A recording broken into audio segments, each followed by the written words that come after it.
Hello,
ওকে, অনলাইনে যারা সংযুক্ত আছেন আমার কথা ক্লিয়ারলি শুনতে পাচ্ছেন কিনা প্লিজ একটু রেসপন্স করবেন।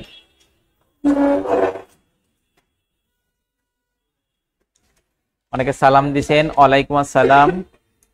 আপনারা আমার কথা ক্লিয়ারলি শুনতে পাচ্ছেন কিনা? স্যার কেমন আছেন? হ্যাঁ আলহামদুলিল্লাহ ভালো আছি।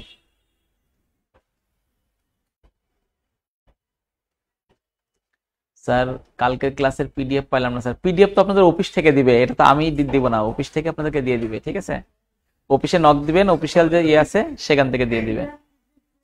ঠিক আছে, আচ্ছা ওকে, সবাই শুনতে পাচ্ছেন? অসংখ্য ধন্যবাদ। স্যার কেমন আছেন? হ্যাঁ আলহামদুলিল্লাহ ভালো আছি।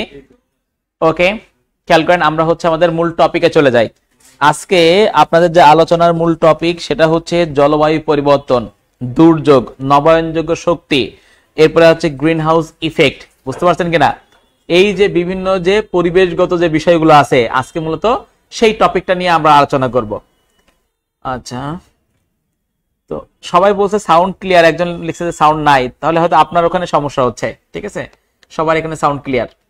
তো খেয়াল করে দেখেন, এই যে পরিবেশগত, এসিটা একটু দিতে হবে। ঠিক আছে, আচ্ছা এখন আর চা দিতে হবে এক কাপ। এখন দেখেন যে আজকে মূলত আমরা হচ্ছে পরিবেশগত ইস্যু নিয়ে যে আলোচনা করব, এই পরিবেশগত ইস্যুটা বুঝতে গেলে, এই পরিবেশগত ইস্যুটা বুঝতে গেলে আমাদের মানচিত্রের কিছু বিষয় জানতে হবে। কারণ মানচিত্রের কিছু বিষয় না জানলে আমরা এই টপিকটা ক্লিয়ারলি বুঝতে পারবো না। তো এই জন্য আপনাদের একটু মানচিত্র সম্পর্কে দেখাইবো এই টপিকের মধ্যে। বুঝতে পারছেন কিনা? তো খেয়াল করে দেখেন একটা বিষয়, সেটা হচ্ছে বলা হচ্ছে পৃথিবী হচ্ছে একটা অভিগত গোলক। লিখতে পারেন, পৃথিবী হচ্ছে অভিগত গোলক। বসেন। পৃথিবী হচ্ছে একটি অভিগত গোলক যা দেখতে বর্তুলাকার। পৃথিবী হচ্ছে একটি অভিগত গোলক যা দেখতে বর্তুলাকার। আমরা বলি যে ডিম্বাকৃতি মতো, কিন্তু আসলে অ্যাকচুয়ালি একাডেমিক টার্ম হচ্ছে বর্তুলাকার। তাহলে আপনারা লেখেন অনলাইনে যারা আছেন, পৃথিবী হচ্ছে একটি অভিগত গোলক যা দেখতে বর্তুলাকার। এখন আসেন খেয়াল করেন কেমন জিনিস। আপনার নরম বাজারে বল পাওয়া যায় না, নরম বলকে উপর এবং নিচ থেকে চেপে ধরবেন। তাহলে উপর এবং নিচ থেকে চেপে ধরেন, তাহলে উপর এবং নিচ থেকে হয়ে যায়, আর এর ফলে চতুর্দিকে ফুলে উঠতেছে, এটাকে বলা হয় বর্তুলাকার। তাহলে আমরা বলবো পৃথিবী কেমন? বর্তুলাকার। মানে বর্তুলাকারটা দেখতে অনেক হতে পারে, বাট একাডেমিক কি বর্তুলাকার। আমরা পৃথিবী হচ্ছে অভিগত গোলক। এখন এই পৃথিবী দেখেন, আমরা জানি স্থলভাগের পরিমাণ বেশি নাকি জলভাগের পরিমাণ বেশি? জলভাগের। কত জল পৃথিবীতে? 3 ভাগ জল আর 1 ভাগ স্থল। আর কেউ বলবেন? আর কেউ অনলাইনে আছেন?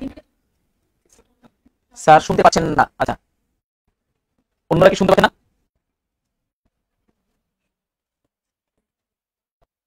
পৃথিবীতে কত ভাগ জল, কত ভাগ স্থল বলতে পারবেন? খেয়াল করে দেখেন, পৃথিবীতে আমরা জানি হচ্ছে জলভাগের পরিমাণ 71.12%, আর স্থলভাগের পরিমাণ 28.88%। তাহলে যে 28.88 এটা কত বলবো? এটা কত বলবো? 29 ভাগ। তাহলে আমরা বলতে পারি পৃথিবীতে স্থল ভাগের পরিমাণ কত? 29% আর জল ভাগের পরিমাণ কত? 71%। স্যার সাউন্ড সমস্যা, ভিডিও আটকে আসে। ভিডিও আটকে যাচ্ছে হলে আপনারা নেটের সমস্যা জন্য সাউন্ড ক্লিয়ার না, সাউন্ড প্রবলেম, এই যে সাউন্ড প্রবলেম, সাউন্ড ক্লিয়ার না। আচ্ছা এখন আমার কথা ক্লিয়ার শুনতে পাচ্ছেন কিনা?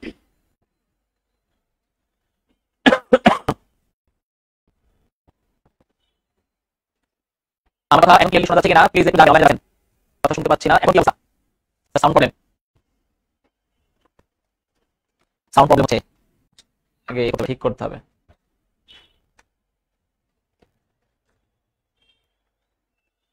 আচ্ছা আমরা টেকনিক্যাল প্রবলেম সলভ করতে যে কারণে সাউন্ড প্রবলেম একটু আমরা এখন বিরতি দেই।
আমি গতকালকেও ক্লাস নিছি, ঠিক আছে? হয়তো আপনাদের ব্যাচে এটা প্রথম হতে পারে। আচ্ছা আমার নাম হচ্ছে শরীফ আহমেদ, আর আমি জাহাঙ্গীরনগর বিশ্ববিদ্যালয় থেকে অনার্স মাস্টার্স কমপ্লিট করছি আন্তর্জাতিক সম্পর্ক ডিপার্টমেন্ট, যেটা আইআর ডিপার্টমেন্ট বলে। আর বর্তমানে হচ্ছে আমি 37 বিসিএস থেকে উপজেলা ফ্যামিলি প্ল্যানিং অফিসার হিসেবে কর্মরত আছি মাগুরাতে। আর হোম ডিস্ট্রিক্ট হচ্ছে সাতক্ষীরা, ঠিক আছে? আর পাশাপাশি এই যে অফডেতে আমি হচ্ছে যে বিসিএস এর যে কোচিং সেন্টার গুলো আছে সেখানে একটু ক্লাস নিই আর কি, ঠিক আছে? সাতক্ষীরা সদরে। আপনার কোথায়? ও ভোমরা, আচ্ছা আচ্ছা। আমার বাসা হচ্ছে আলিপুর চেকপোস্ট।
ওকে,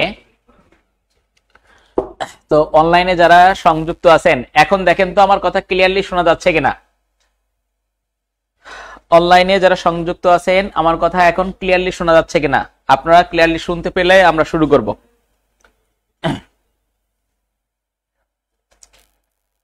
প্লিজ আমাদের যারা অনলাইনে সংযুক্ত আছেন একটু কমেন্ট করবেন আমার কথা এখন ক্লিয়ারলি শোনা যাচ্ছে কিনা।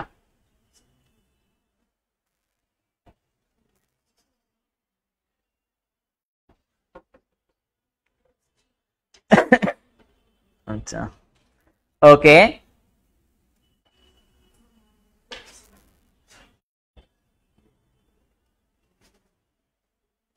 ওকে, অসংখ্য ধন্যবাদ।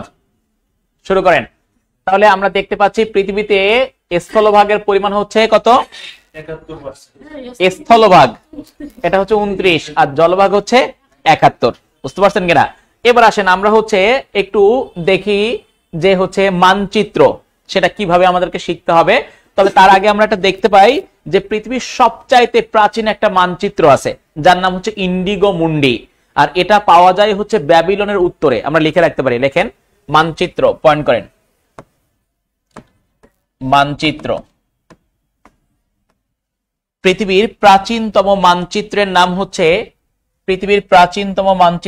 হচ্ছে ইন্ডিগো মুন্ডি।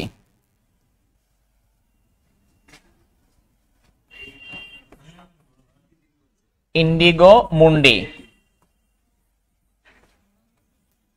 এটি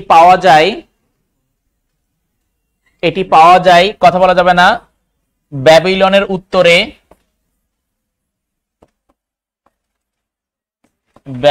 উত্তরে, গাথুরা শহরে।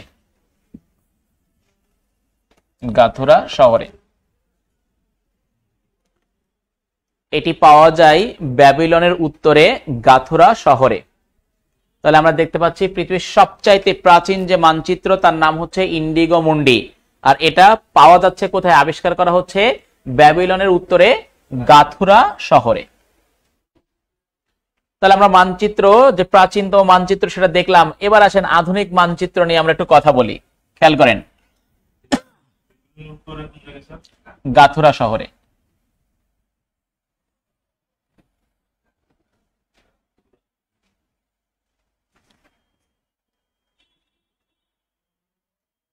দেখেন মানচিত্রের উপরের দিকটাকে কি বলা হয়? উত্তর। উপরে হচ্ছে উত্তর, নিচে হচ্ছে দক্ষিণ, এদিকে হচ্ছে কি পশ্চিম, আর এদিকে হচ্ছে পূর্ব দিক। আপনারা বোঝেন, বুঝতে পারলে হয়ে যাবে, কারণ এখানে যেগুলো গুরুত্বপূর্ণ লেখার বিষয় সেগুলো আমি আপনাদেরকে লেখায় দিব। এবার আসেন, পৃথিবীর উত্তর থেকে দক্ষিণে অনেক রেখা আছে না? এই পৃথিবীর উত্তর থেকে দক্ষিণে যে সকল রেখাগুলো আছে এই রেখাগুলোর নাম কি বলতে পারবেন? এই পৃথিবীর উত্তর থেকে দক্ষিণে যে রেখাগুলো আছে সেই রেখাগুলোর নাম হচ্ছে দ্রাঘিমা রেখা। নাম কি? দ্রাঘিমা রেখা। তাহলে আমরা দেখতে পাচ্ছি পৃথিবীর উত্তর থেকে দক্ষিণে যে সকল রেখাগুলো অঙ্কন করা হয়েছে তার নাম হচ্ছে দ্রাঘিমা রেখা। এবার একটা জিনিস খেয়াল করেন, এই দ্রাঘিমা রেখাগুলোর একদম মাঝ বরাবর যে রেখা, সেই রেখার নাম হচ্ছে মূল মধ্য রেখা। নাম কি? মূল মধ্য রেখা। তাহলে আমরা দেখতে পাচ্ছি দ্রাঘিমা রেখাগুলোর একদম মাঝ বরাবর যে রেখা তার নাম হচ্ছে মূল মধ্য রেখা। এই মূল মধ্য রেখার মান হচ্ছে 0 ডিগ্রি। কত ডিগ্রি? 0 ডিগ্রি। এবার আসেন একটা জিনিস আপনাদেরকে বলি। আমি আপনাদেরকে বলছিলাম যে পৃথিবীর উপরে হচ্ছে চাপটা, নিচে চাপটা, আর চারিদিকে কি গোলাকার না? তাহলে গোল কোন বৃত্ত কত ডিগ্রি হয়? গোল কোন বৃত্ত হয় 360 ডিগ্রি। তাহলে এটা হচ্ছে গোল বৃত্ত। খেয়াল করেন, এটা এইভাবে ঘুরাই দিলে কি হবে? গোল হবে। তাহলে এটা হচ্ছে 360 ডিগ্রি। এটাকে যদি আমরা মাঝ দিয়ে 0 ডিগ্রি বরাবর ভাগ করি, তাহলে এর পূর্বে এবং পশ্চিমে কত ডিগ্রি করে আছে? 180 ডিগ্রি। এদিকেও 180 ডিগ্রি। এই 180 ডিগ্রি এটাকে বলা হচ্ছে পশ্চিম, আর এই 180 ডিগ্রি এটা বলা হচ্ছে কি? পূর্ব। আর মাঝ বরাবর যে রেখা তার নাম কি বললাম? মূল মধ্য রেখা, যার নাম কত ডিগ্রি? 0 ডিগ্রি, যার মান। এখন আসেন, এই মূল মধ্য রেখা, এটা দিয়ে মূলত টাইম নির্ণয় করা হয়। কি নির্ণয় করা হয়? টাইম, মানে সময় নির্ণয় করা হয়। এখন বলা হচ্ছে এই মূল মধ্য রেখা 0 ডিগ্রি, এটা অঙ্কন করা হচ্ছে যুক্তরাজ্যের রাজধানী আছে যার নাম হচ্ছে লন্ডন। সেই লন্ডনের গ্রিনিচ শহরের উপর দিয়ে, এই জন্য গ্রিনিচ শহরের উপর দিয়ে যে আন্তর্জাতিক যে সময় রেখা সেটা নির্ণয় করা হচ্ছে, এই জন্য এটাকে বলা হচ্ছে গ্রিনিচ মিন টাইম। কি বলা হচ্ছে? গ্রিনিচ মিন টাইম বলা হচ্ছে। এটাই হচ্ছে আন্তর্জাতিক সময়। তাহলে 0 ডিগ্রি এই সময়টাকে আমরা কি বলতেছি? আন্তর্জাতিক সময়, যেটা হচ্ছে যুক্তরাজ্যের উপর দিয়ে চলে গেছে। এখন বলা হচ্ছে এই যে দ্রাঘিমা রেখাগুলো আছে উপর থেকে দক্ষিণে, যেগুলো আসছে উত্তর থেকে দক্ষিণে, এই রেখাগুলো দিয়ে আমরা সময় নির্ণয় করে থাকি। কি নির্ণয় করে থাকি? সময় নির্ণয় করে থাকি। তবে সেক্ষেত্রে বলা হচ্ছে এই দ্রাঘিমা রেখা যেদিকেই যাক না কেন, 1 ডিগ্রি যদি পূর্বে যায় বা পশ্চিমে যায়, সময়ের পার্থক্য হবে 4 মিনিট। কত মিনিট? তাহলে 1 ডিগ্রি দ্রাঘিমার জন্য পার্থক্য কত মিনিট বলছি? 4 মিনিট। 2 ডিগ্রির জন্য কত হবে? 8। 3 ডিগ্রির জন্য কত হবে? 12। কিন্তু বলা হচ্ছে যদি এই দ্রাঘিমাটা যায় যদি পূর্বে, তাহলে সময়টা হবে প্লাস, আর এই দ্রাঘিমা রেখা যদি আসে পশ্চিমে, তাহলে সময়টা কি হবে? মাইনাস। এই পর্যন্ত তো কোনো কনফিউশন নাই, ক্লিয়ার? আচ্ছা, এবার আসেন, সেটা হচ্ছে আমরা বললাম দ্রাঘিমা রেখা যদি 1 ডিগ্রি পূর্বে যায় সময়টা 4 মিনিট প্লাস হবে, তারপরে 2 ডিগ্রি গেলে কত হবে? 8 মিনিট কি হবে? পূর্বে গেলে প্লাস, আর পশ্চিমে আসলে কি হবে? মাইনাস হবে। এবার আসেন আমার যে মূল কোশ্চেন, সেটা হচ্ছে বাংলাদেশের উপর দিয়ে কত ডিগ্রি দ্রাঘিমা রেখা অতিক্রম করেছে? কোশ্চেন বলেন দেখি, অনলাইনে যারা আছেন এবং অফলাইনে, বাংলাদেশের উপর দিয়ে কত ডিগ্রি দ্রাঘিমা রেখা অতিক্রম করেছে? আমরা কেউই জানি না। মনে করেন বাংলাদেশের উপর দিয়ে কত ডিগ্রি দ্রাঘিমা রেখা অতিক্রম করছে কেউই জানি না। কিন্তু একটু খেয়াল করে দেখেন, বোঝার ট্রাই করেন, মোবাইল রাখেন, কিচ্ছু রাখার দরকার নেই, আগে বোঝেন, আপনাদেরকে একদম মানে A to Z বুঝাই দিব, আর কখনো কোনো প্রবলেম হবে না। সেটা হচ্ছে বাংলাদেশের সাথে আন্তর্জাতিক সময়ের পার্থক্য কত? 6 ঘন্টা। 6 ঘন্টা কি প্লাস নাকি মাইনাস? প্লাস। তাহলে বাংলাদেশের সাথে আন্তর্জাতিক সময়ের পার্থক্য হচ্ছে 6 ঘন্টা প্লাস। তাহলে যেহেতু প্লাস বলছি, তাহলে কোন দিকে হবে? আগে বলেন কোন দিকে হবে? পূর্ব দিকে। তাহলে কত ঘন্টা? 6 ঘন্টা। এই 6 ঘন্টাকে যদি আমরা মিনিটে রূপান্তর করি, 6 গুণ কত? 60। কত হচ্ছে? 360। এটা কি হবে? মিনিট। এবার আসেন, আমরা তো আগেই পেয়ে গেছি যে পূর্ব দিকে হবে 360 মিনিট। এখন আসেন খেয়াল করেন, 4 মিনিট, 4 মিনিটের জন্য পার্থক্য হয় কত ডিগ্রি? তাহলে খেয়াল করেন 4 মিনিটের জন্য পার্থক্য হয় 1 ডিগ্রি। তাহলে 360 মিনিটের জন্য পার্থক্য হবে 360 ভাগ 4। কত হচ্ছে? 90। এটা কি? ডিগ্রি। কারণ মিনিটটাকে আমরা কি ডিগ্রিতে রূপান্তর করব। আর বলছি প্লাস, তাহলে পূর্ব দিকে। তাহলে বাংলাদেশের উপর দিয়ে 90 ডিগ্রি পূর্ব দ্রাঘিমা রেখা অতিক্রম করেছে। অ্যান্সার পাইছেন? তাহলে লেখেন বাংলাদেশের মধ্যভাগ দিয়ে, বাংলাদেশের মধ্যভাগ দিয়ে 90 ডিগ্রি পূর্ব দ্রাঘিমা রেখা অতিক্রম করেছে।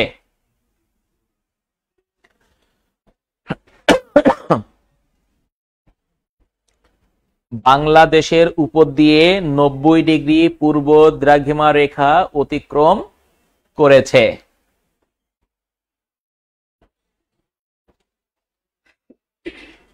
আচ্ছা, এবার আসেন একটা জিনিস খেয়াল করেন, শুধু বাংলাদেশ না, যে কোনো দেশ দিতে পারে।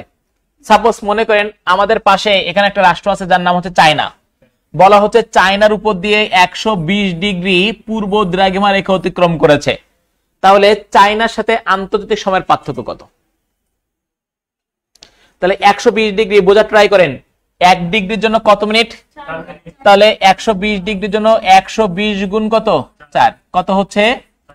480 মিনিট। এটাকে ঘন্টায় রূপান্তর করেন, 60 দিয়ে ভাগ দেন, 8।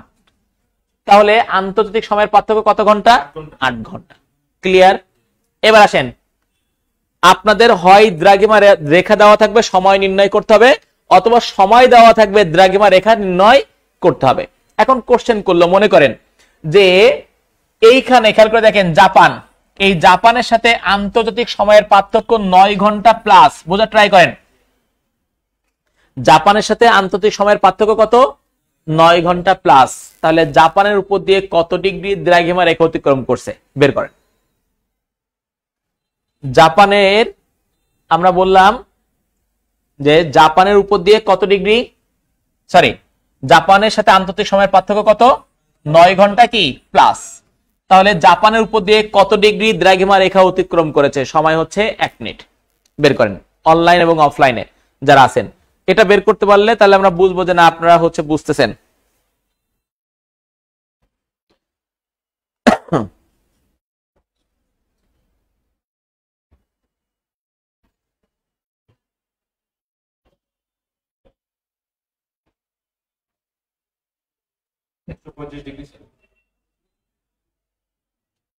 কত বলছেন?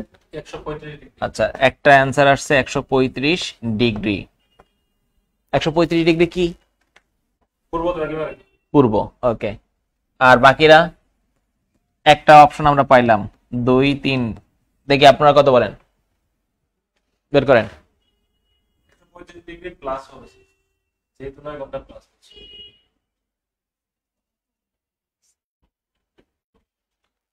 অনলাইনে যারা আছেন দেখি বলেন। এইটা বুঝতে পারলে বুঝবো যে আপনারা হচ্ছে যে কোনো টাইপের এখান থেকে ম্যাথ দিক না কেন, বা যে কোনো দেশের সময় নির্ণয় করতে বলুক না কেন, আপনারা পারবেন। সময় দেওয়া থাকলে দ্রাঘিমা রেখা নির্ণয় করতে হবে, দ্রাঘিমা রেখা দেওয়া থাকলে কি নির্ণয় করতে হবে? সময়। বলেন কত হবে, অ্যান্সার কত?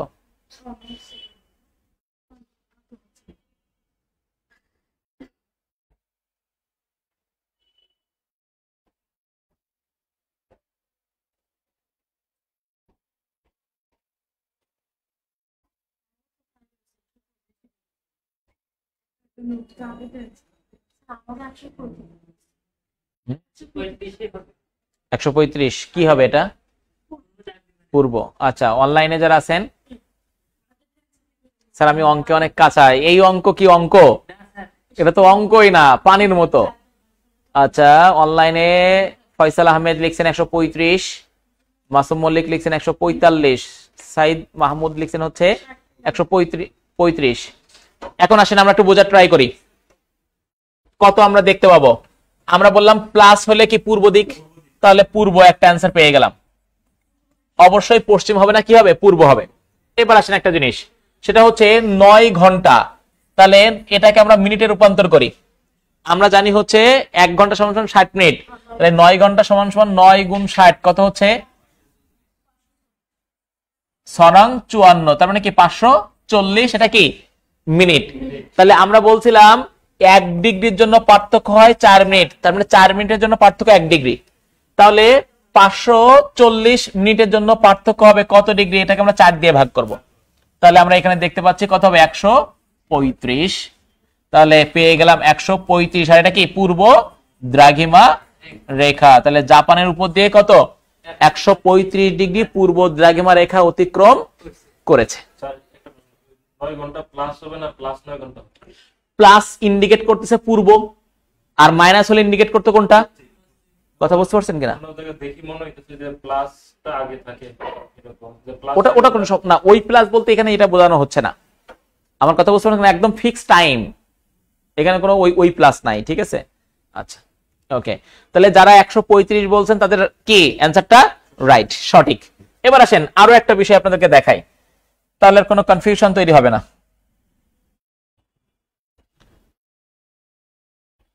আচ্ছা খেয়াল করেন, সেটা হচ্ছে আমরা দেখতে পাচ্ছি এটা হচ্ছে পশ্চিম দিক, এটা হচ্ছে পূর্ব দিক।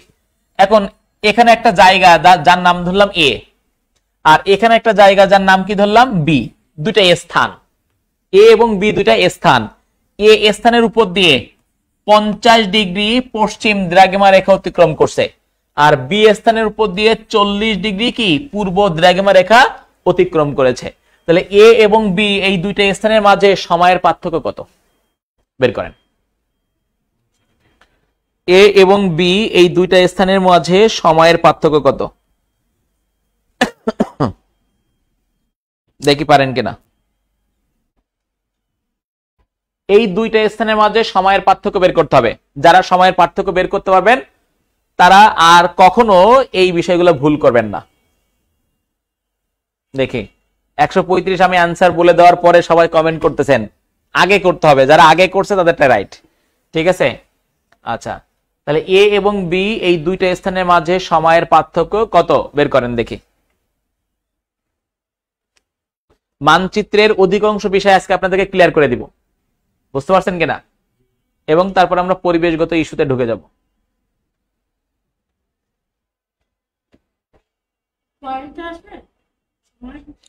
কোনো পয়েন্ট আসবে না, নিঃশেষে বিভাজ্য, বুঝেন নাই। এ এবং বি দুইটা স্থানের মাঝে সময়ের পার্থক্য কত দেখি অনলাইনে। 6 ঘন্টা একজন বলছেন, 6 ঘন্টা। আচ্ছা একটা অপশন আসছে 6 ঘন্টা, আর একজনের পয়েন্ট আসছে। আচ্ছা অন্যরা দেখি, আপনারা আগে ট্রাই করেন তাহলে বুঝতে পারবেন, তারপর আমি বুঝাই দিব, কোনো সমস্যা নাই, কিন্তু ট্রাই না করলে ঝামেলা। আপনাদের কত আসছে, কোন জিনিসটা বোঝেন নাই। এ এবং বি দুইটা স্থানের মাঝে সময়ের পার্থক্য কত, এর উপর দিয়ে 50 ডিগ্রি এটা কি পশ্চিম দ্রাঘিমা রেখা, আর বি স্থানের উপর দিয়ে কত 40 ডিগ্রি কত পূর্ব দ্রাঘিমা রেখা অতিক্রম করছে। না বোঝার কি আছে, এগুলো দেখাই দিচ্ছি।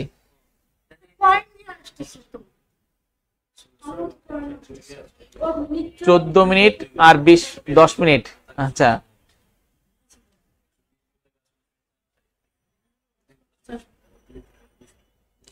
আচ্ছা অনলাইনে বুঝতে পারছি আপনারা পারবেন না। আচ্ছা বোঝা ট্রাই করেন, এইটা যদি বুঝতে পারেন এখান থেকে কোনো কিছু আর ভুল হবে না। এটা সবচেয়ে জটিল মনে করেন এর মধ্যে, একটু বোঝেন।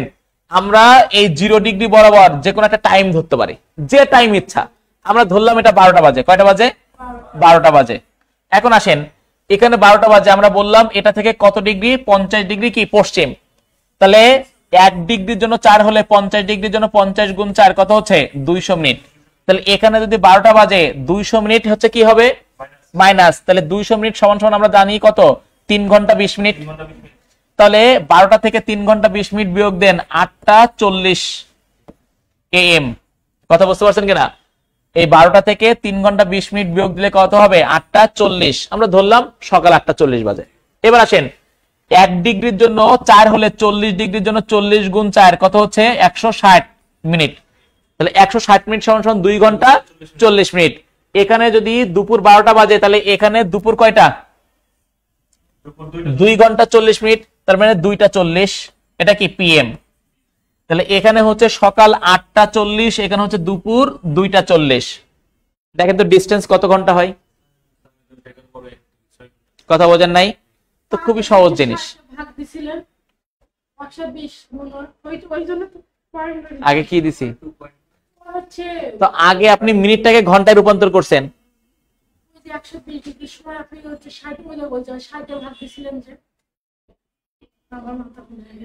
আরে 60, ওটা তো আমরা মিনিট পাইছি, ঘন্টায় রূপান্তর করতে গেলে কি করতে হবে,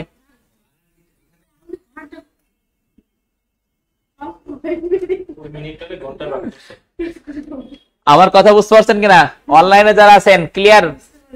6 ঘন্টা পার্থক্য। খেয়াল করেন জাস্ট একটা বিষয় মাথায় রাখবেন, এখান কথা বলা যাবে না, দেখেন আগে বোঝেন, এখান থেকে আমরা বললাম কত ডিগ্রি, 50 ডিগ্রি, তাহলে 50 ডিগ্রি আমরা বলছিলাম 1 ডিগ্রির জন্য কত, 4 মিনিট, তাহলে 50 ডিগ্রির জন্য কত হবে, 200 মিনিট। কথা বোঝেন নাই? তাহলে এটা আমরা দেখতে পাচ্ছি পশ্চিমে, তাহলে কি হবে, মাইনাস।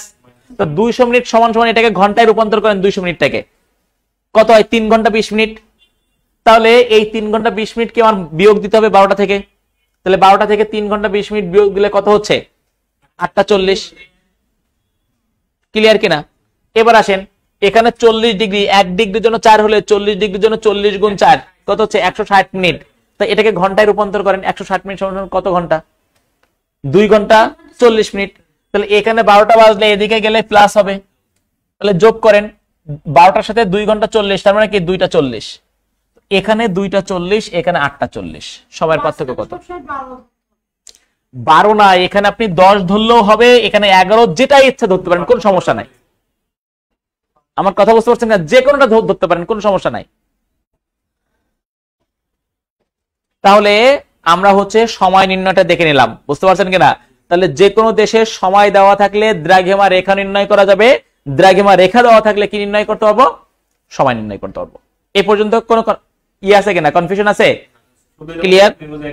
হ্যাঁ, এবার আসেন আমরা পরবর্তীতে যাই।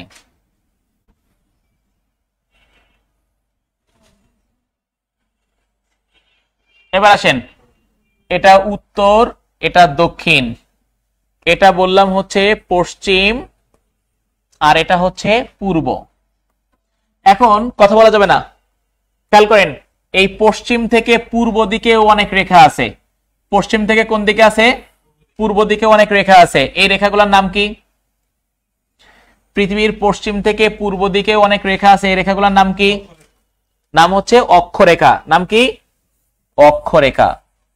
এই অক্ষরেখার একদম মাঝ বরাবর একটা রেখা আছে, যে রেখার নাম হচ্ছে, অক্ষরেখার একদম মাঝ বরাবর একটা রেখা আছে যার নাম হচ্ছে নিরক্ষরেখা। নাম কি? নিরক্ষরেখা। এই নিরক্ষরেখার আরেকটা নাম হচ্ছে বিষুব রেখা। এই বিষুব রেখা বা নিরক্ষরেখাকে ইংরেজিতে বলা হয় ইকুয়েডর। কি বলা হয়? ইকুয়েডর। এই ইকুয়েডর রেখাটা একটা দেশের একদম মধ্যভাগ দিয়ে অতিক্রম করছে, এই জন্য সেই দেশের নামকরণ করা হয়েছে ইকুয়েডর, যেটা হচ্ছে দক্ষিণ আমেরিকাতে অবস্থিত। সেই নিরক্ষরেখা, বিষুব রেখা বা ইকুয়েডরের মান হচ্ছে 0 ডিগ্রি। কত ডিগ্রি? 0 ডিগ্রি।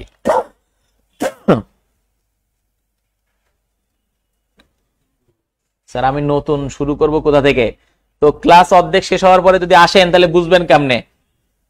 আচ্ছা, এরপর আসেন, খেয়াল করেন, দেখেন আমরা বলছিলাম পৃথিবীর উপরে চাপটা, নিচে চাপটা, আর চারিদিকে কি গোলাকার। এখন এই চারিদিকে গোল বৃত্ত, এই জন্য 360 ডিগ্রি হয়েছে। কিন্তু খেয়াল করে দেখেন তো, উপরে চাপটা নিচে চাপটা, তাহলে এখান থেকে আমি ঘুরে এই পর্যন্ত আসলে থেমে দিতে হচ্ছে। তাহলে এটা কি পূর্ণবৃত্ত হচ্ছে নাকি অর্ধবৃত্ত? তাহলে অর্ধবৃত্ত কত ডিগ্রি হবে? 180 ডিগ্রি। তাহলে খেয়াল করে দেখেন, এটা 360 ডিগ্রি, কিন্তু এটা হচ্ছে অর্ধবৃত্তের জন্য 180 ডিগ্রি। 180 ডিগ্রিকে আমরা মাঝখানে কত দিয়ে ভাগ করলাম? 90 ডিগ্রি দিয়ে। তাহলে উপরে কত আছে? 90 ডিগ্রি। নিচে কত আছে? 90 ডিগ্রি। কোনো কনফিউশন আছে? কোনো কনফিউশন আছে? আচ্ছা, তাহলে আমরা এটা পাইলাম নিরক্ষরেখা। খেয়াল করেন, এই নিরক্ষরেখার উত্তরে এই যে প্রান্ত বিন্দু, প্রান্ত অঞ্চল, এটাকে বলা হয় উত্তর মেরু। কি বলা হয়? উত্তর মেরু। আর এটাকে কি বলা হচ্ছে? দক্ষিণ মেরু। কথা বুঝতে পারছেন কিনা? তাহলে দেখেন, উত্তর মেরু আর দক্ষিণ মেরু, এর মধ্যে কমন ওয়ার্ড কোনটা? মেরু। এই জন্য এই দুইটা অঞ্চলকে বলা হয় মেরু অঞ্চল। তাহলে মেরু অঞ্চল কয় ভাগে বিভক্ত? 2 ভাগে। একটা হচ্ছে উত্তর মেরু, একটা হচ্ছে কি? দক্ষিণ মেরু।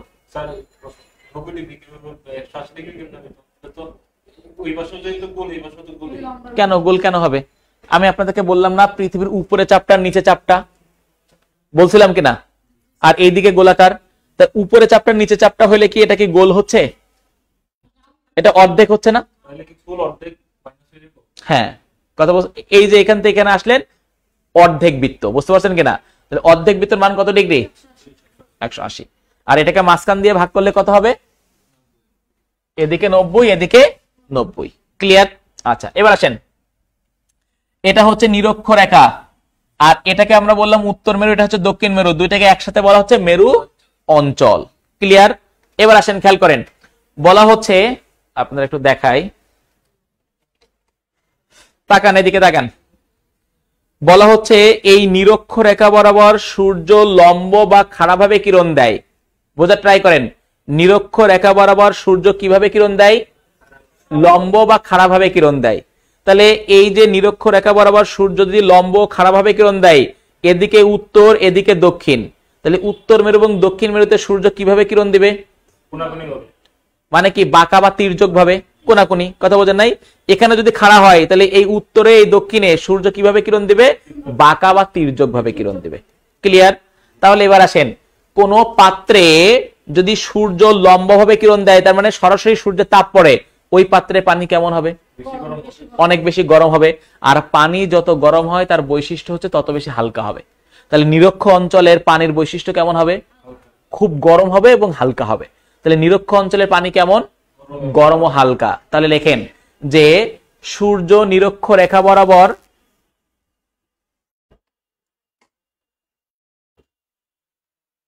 সূর্য নিরক্ষ রেখা বরাবর সূর্য নিরক্ষ রেখা বরাবর লম্ব বা খাড়াভাবে কিরণ দেয়। সূর্য নিরক্ষ রেখা বরাবর লম্ব বা খাড়াভাবে কিরণ দেয়।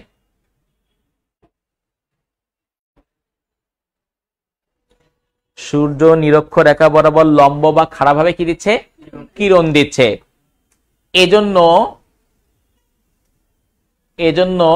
নিরক্ষ অঞ্চলের নিরক্ষীয়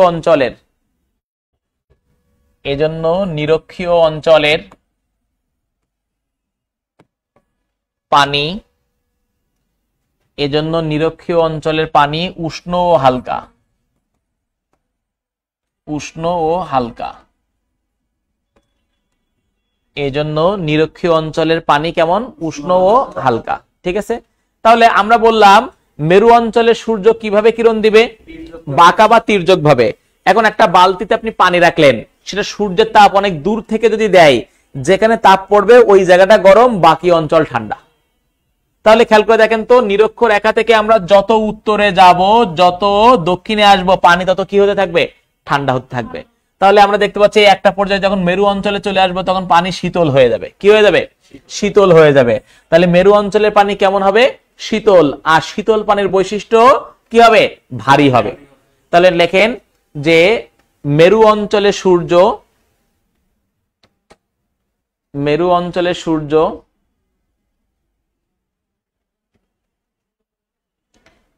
বাঁকা বা তির্যক ভাবে কিরণ দেয়। মেরু অঞ্চলে সূর্য বাঁকা বা তির্যক ভাবে কিরণ দেয়। স্যার বুঝি নাই, আরেকবার বোঝাতে। হ্যাঁ দিব, একটু ওয়েট করেন। মেরু অঞ্চলে সূর্য বাঁকা বা তির্যক ভাবে কিরণ দেয়।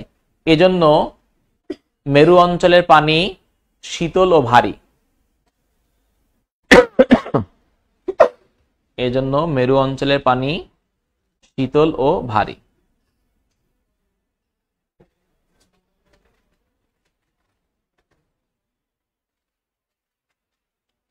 আচ্ছা, এবার আসেন যারা বোঝেন নাই তাদের জন্য আরেকবার একটু বোঝাই।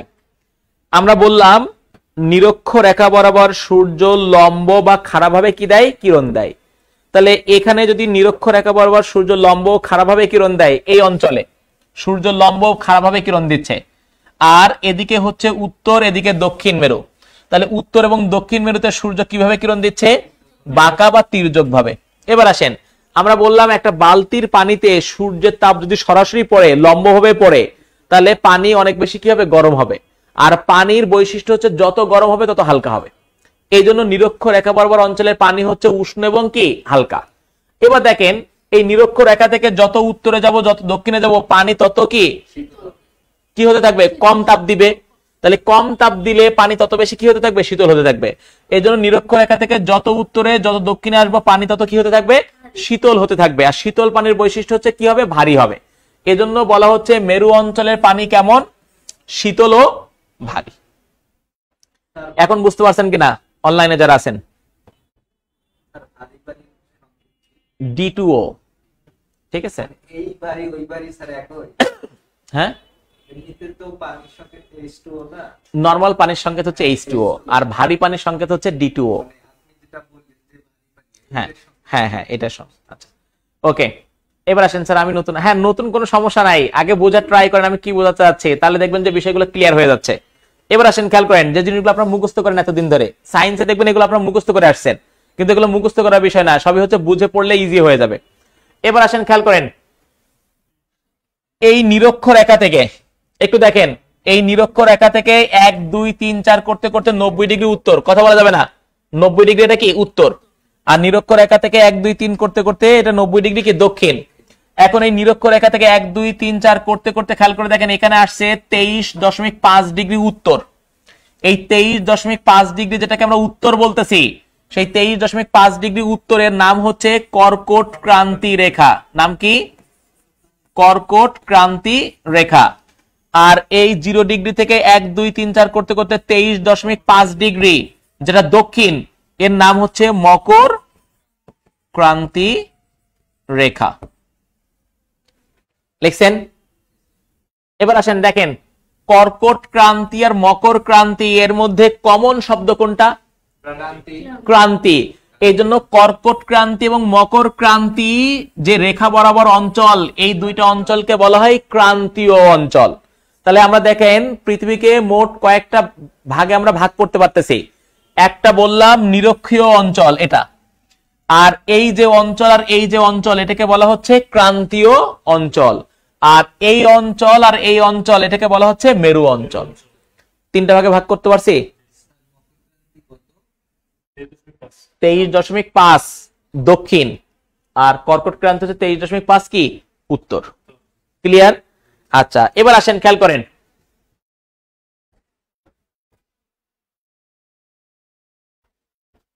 আচ্ছা একটু খেয়াল করেন, এই ক্রান্তীয় অঞ্চলে যে সকল রাষ্ট্রগুলো অবস্থিত সেই সকল অঞ্চলের জলবায়ুকে বলা হয় ক্রান্তীয় জলবায়ু। কি বলা হয়? তাহলে ক্রান্তীয় অঞ্চলের জলবায়ুকে কি বলা হচ্ছে? ক্রান্তীয় জলবায়ু। তাহলে খেয়াল করে দেখেন, বাংলাদেশের উপর দিয়ে কর্কট ক্রান্তি রেখা অতিক্রম করছে, একদম মাঝ বরাবর কি রেখা অতিক্রম করছে? কর্কট ক্রান্তি। খেয়াল করেন, তাহলে লেখেন যে বাংলাদেশের মধ্যভাগ দিয়ে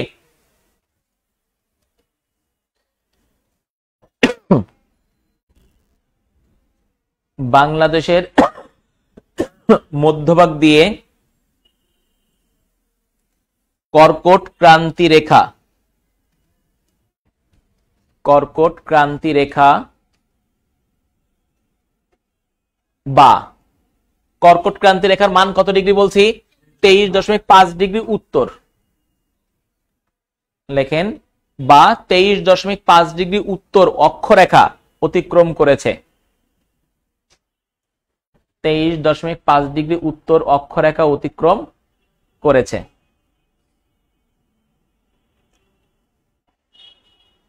তাহলে বাংলাদেশের উপর দিয়ে যেহেতু কর্কট ক্রান্তি রেখা অতিক্রম করছে, তাহলে আমরা বলছি বাংলাদেশ কোন অঞ্চলে অবস্থিত? কোন অঞ্চল? ক্রান্তীয় অঞ্চল। কারণ এই যে কর্কট এবং মকর ক্রান্তি রেখা বরাবর যে রাষ্ট্রগুলো, সেই রাষ্ট্রগুলোকে বলা হচ্ছে ক্রান্তীয় অঞ্চল। তাহলে বাংলাদেশ কোন অঞ্চলে অবস্থিত? আমরা এতদিন ধরে জানতাম বাংলাদেশ দক্ষিণ এশিয়াতে অবস্থিত। হ্যাঁ, দক্ষিণ এশিয়াতে অবস্থিত, সাথে সাথে আরো একটা কি জানলাম? ক্রান্তীয় অঞ্চলে অবস্থিত। তাহলে লেখেন বাংলাদেশ ক্রান্তীয় অঞ্চলে অবস্থিত। বাংলাদেশ ক্রান্তীয় অঞ্চলে অবস্থিত।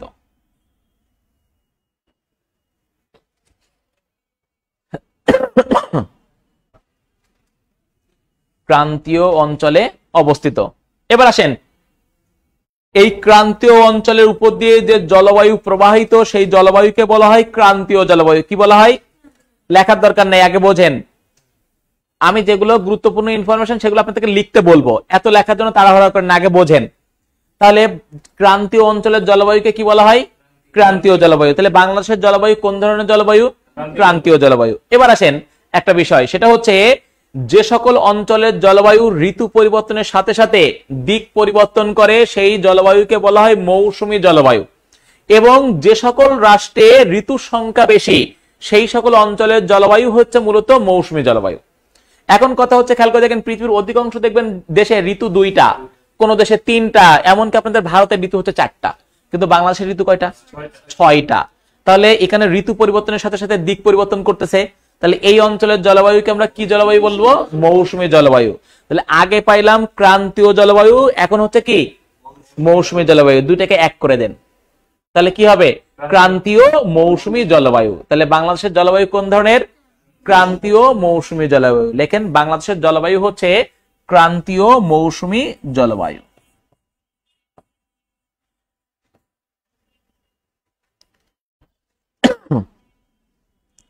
তাহলে আর কখনো ভুল হবে? বাংলাদেশের জলবায়ু হচ্ছে ক্রান্তীয় মৌসুমী জলবায়ু। এই ক্রান্তীয় মৌসুমী জলবায়ুর একটা বৈশিষ্ট্য হচ্ছে না শীত না গরম অধিকাংশ সময়, এজন্য এটাকে বলা হচ্ছে নাতিশীতোষ্ণ। তাহলে ক্রান্তীয় মৌসুমী জলবায়ুর বৈশিষ্ট্য কি? নাতিশীতোষ্ণ। তাহলে লেখেন এটির বৈশিষ্ট্য হচ্ছে নাতিশীতোষ্ণ, অর্থাৎ না শীত না গরম। এখন ধীরে ধীরে পরিবর্তন হয়ে যাচ্ছে, ঠিক আছে? না শীত না গরম অর্থাৎ নাতিশীতোষ্ণ, ঠিক আছে? আচ্ছা,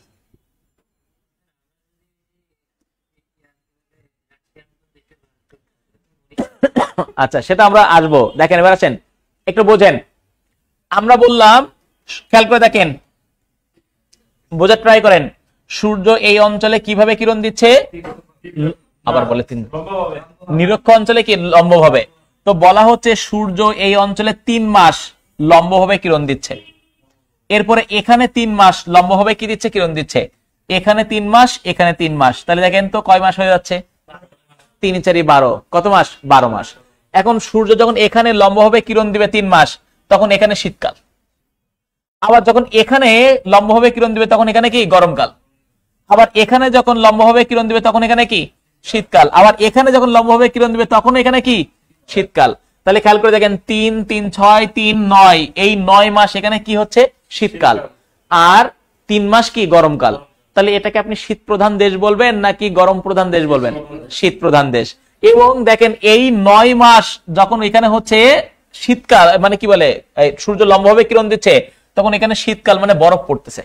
তাহলে 3, 3, 6, 3, 9, এই 9 মাস এখানে কি পড়তেছে? বরফ পড়তেছে। তাহলে মেরু অঞ্চলে কয় মাস বরফ পড়ে? তাহলে লেখেন মেরু অঞ্চল বছরে 9 মাস বরফ পড়ে। মেরু অঞ্চলে 9 মাস বরফ পড়ে। মেরু অঞ্চলে 9 মাস বরফ পড়ে। এই অঞ্চলকে শীত প্রধান অঞ্চল বলা হয়। এই অঞ্চলকে শীত প্রধান অঞ্চল বলা হয়। শীত প্রধান অঞ্চল বলা হয়।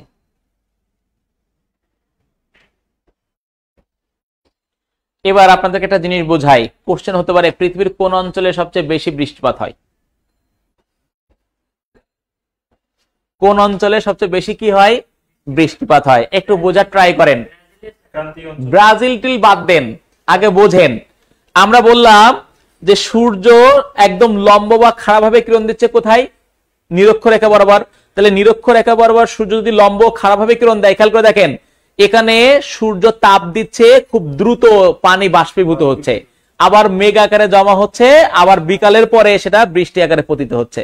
তাহলে কোন অঞ্চলে সবচেয়ে বেশি বৃষ্টিপাত হবে? নিরক্ষীয় অঞ্চলে, কারণ এখানে সূর্য লম্বভাবে কিরণ দিচ্ছে। তাহলে পৃথিবীর কোন অঞ্চলে সবচেয়ে বেশি বৃষ্টিপাত হয়? নিরক্ষীয় অঞ্চলে। এটা কি মুখস্থ করতে হবে? তাহলে লেখেন পৃথিবীর সবচেয়ে বেশি বৃষ্টিপাত হয় নিরক্ষীয় অঞ্চলে। এই যে নিরক্ষীয় অঞ্চলে।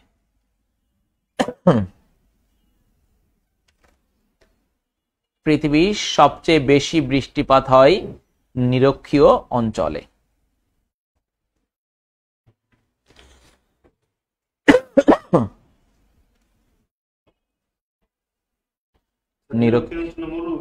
অঞ্চলে না, মরুভূমি বেশি কেন হবে? বেশি বৃষ্টিপাত হলে কি মরুভূমি হয়? আচ্ছা এবার আসেন, খেয়াল করেন নিরক্ষীয় অঞ্চলে সবচেয়ে বেশি বৃষ্টিপাত হচ্ছে। এই নিরক্ষ রেখা বরাবর খেয়াল করে দেখেন যে রাষ্ট্রগুলো, তার নাম হচ্ছে ইন্দোনেশিয়া, মালয়েশিয়া, শ্রীলঙ্কা। একটু কল্পনা করে দেখেন, আপনারা ক্রিকেট খেলা দেখেন না? শ্রীলঙ্কায় খেলা হলেই কি হয়?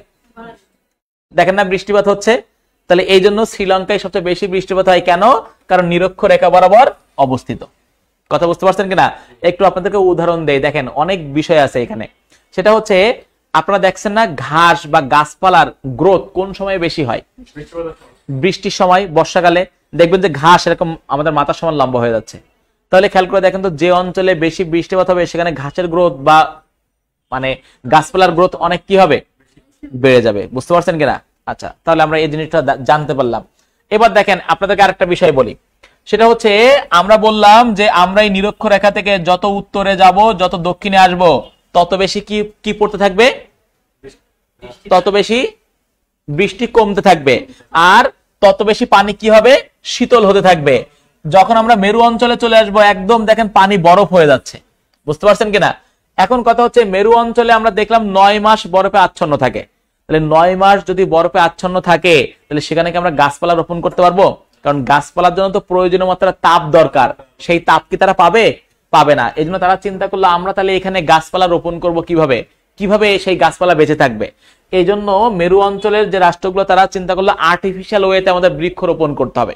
এই জন্য তারা কাচের তৈরি একটা ঘর নির্মাণ করে। খেয়াল করেন, সেই কাচের তৈরি ঘরের মধ্যে আমরা দেখলাম সূর্যের তাপ খুব সহজে কি করতে পারে, প্রবেশ করতে পারে, কিন্তু এই তাপ বের হতে পারে না। প্রবেশ করতেছে কিন্তু কি হতে পারতেছে না, বের হতে পারতেছে না। কারণ হচ্ছে এই যে কাচ, এটা হচ্ছে তাপ কুপরিবাহী, তাপকে বের হতে দেয় না। ফলে এই তাপটা আটকে থেকে এই ঘরের তাপমাত্রা কি হচ্ছে, বৃদ্ধি পাচ্ছে। আর এর মধ্যে আপনারা বৃক্ষ রোপণ করতেছেন, ফলে বৃক্ষ তার প্রয়োজনীয় মাত্রা তাপমাত্রা এই ঘর থেকে সংগ্রহ করতেছে। এই ঘরটাকেই নাম দেওয়া হয়েছে কি, গ্রিন হাউস। ক্লিয়ার? তাহলে গ্রিন হাউস কোন অঞ্চলে নির্মাণ করা হচ্ছে? মেরু অঞ্চল। আবার আমরা বলতে পারি শীত প্রধান অঞ্চল। তাহলে লেখেন, পয়েন্ট করেন গ্রিন হাউস।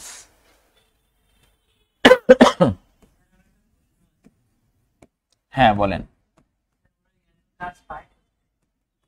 এত কাজ পাই কোথায়? আপনারা এত প্লাস্টিক পান কোথায়? আমার কথা বুঝতে পারছেন কিনা? তারপরে লোহা পান কোথায়? এই লোহা তো খনি থেকে আসে। কথা বোঝেন নাই? লোহা দেখেন তো পৃথিবীতে সবচেয়ে বেশি ব্যবহার করা হয় কি, লোহা। কাঁচ তো কম ব্যবহার করেন, কাঁচ তো বালি দিয়ে তৈরি করা যায়। কাচের প্রধান কাঁচামাল কি, বালি। তো বালির অভাব আছে কোনটা? এই চিন্তা আপনার করা লাগবে না। বুঝতে পারছেন কিনা? এই চিন্তা আপনাদের করা লাগবে না। লেখেন গ্রিন হাউস। লেখেন মেরু অঞ্চল বা শীত প্রধান রাষ্ট্রগুলোতে, মেরু অঞ্চল বা শীত প্রধান রাষ্ট্রগুলোতে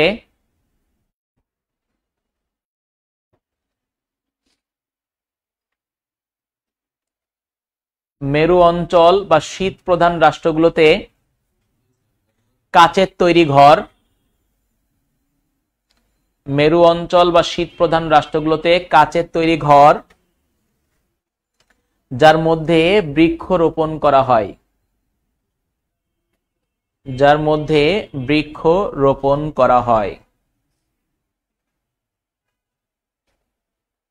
বৃক্ষ রোপণ করা হয়। এবার আসেন খেয়াল করেন গ্রিন হাউসের ঘটনা আমাদের পৃথিবীতে কিভাবে ঘটতেছে। এটা হচ্ছে পৃথিবী পৃষ্ঠ। বুঝতে পারছেন কিনা? বলা হচ্ছে সূর্যের তাপ এই পৃথিবীতে প্রবেশ করে, প্রবেশ করার পরে সারাদিন যখন সূর্য তাপ দিবে এই পৃথিবী উত্তপ্ত হবে। এরপরে এই তাপটা আবার ধীরে ধীরে কি হবে, বের হয়ে যাবে। বের হয়ে পৃথিবী কি হয়ে যাবে, শীতল হয়ে যাবে, ঠান্ডা হবে। এটা হচ্ছে ন্যাচারাল ল, ন্যাচারাল সিস্টেম। কিন্তু এই সূর্যের তাপ পৃথিবীতে প্রবেশ করতেছে, প্রবেশ করার কারণে খেয়াল করে দেখেন আমরা পৃথিবীতে প্রচুর পরিমাণ carbon die oxide, CFC gas, methane এগুলা কি নিঃসরণ করতেছে। এর ফলে সূর্যের তাপ এই গ্যাসগুলো আটকে রাখতেছে।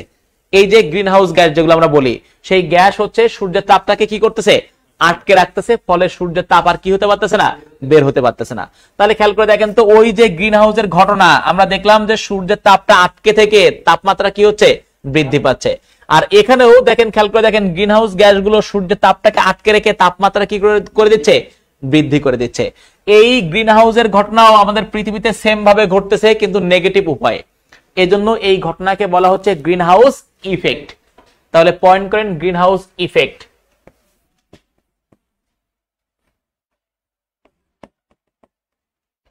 Green house effect. Shah Mohammad Monirul Haque লিখছেন অসাধারণ ক্লাস, অনেক ধন্যবাদ। হ্যাঁ, আপনাদেরকে অসংখ্য ধন্যবাদ। ওকে, গ্রিনহাউস ইফেক্ট লেখেন। গ্রিনহাউস ইফেক্ট শব্দটি সর্বপ্রথম ব্যবহার করেন, গ্রিনহাউস ইফেক্ট শব্দটি সর্বপ্রথম ব্যবহার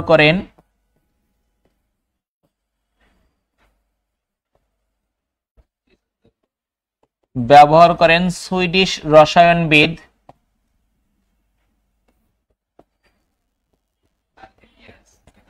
সোভেন্টে আরহেনিয়াস।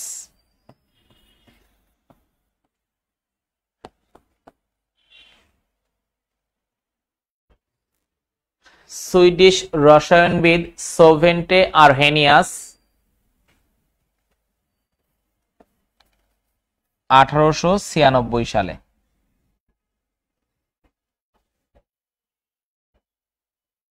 স্যার গ্রিনহাউসের মধ্যে কোন গ্যাসের পরিমাণটা সবই আসবে, একটু ওয়েট করেন, সবই চলে আসবে। সুইডিশ রসায়নবিদ সোভেন্টে আরহেনিয়াস 1896 সালে লেখেন গ্রিনহাউস ইফেক্ট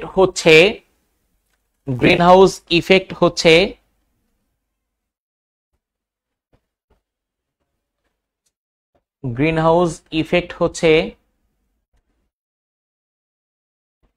পৃথিবীতে সূর্যের তাপ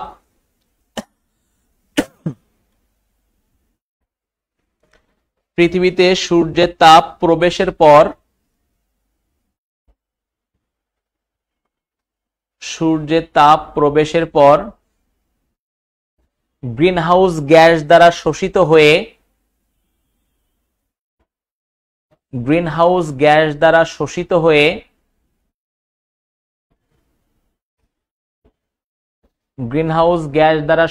হয়ে পৃথিবীর তাপমাত্রা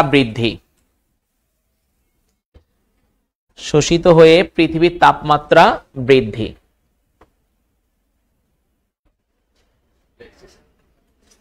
আচ্ছা, এরপরে পয়েন্ট করেন গ্রিনহাউস গ্যাস।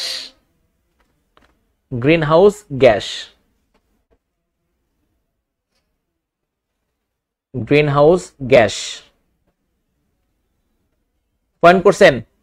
লেখেন গ্রিনহাউস ইফেক্টের জন্য যে সকল গ্যাস দায়ী, গ্রিনহাউস ইফেক্টের জন্য যে সকল গ্যাস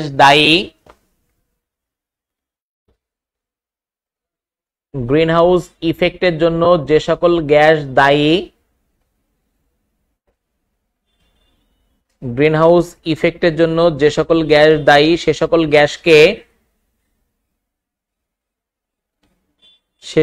গ্যাসকে গ্রিনহাউস গ্যাস বলা হয়।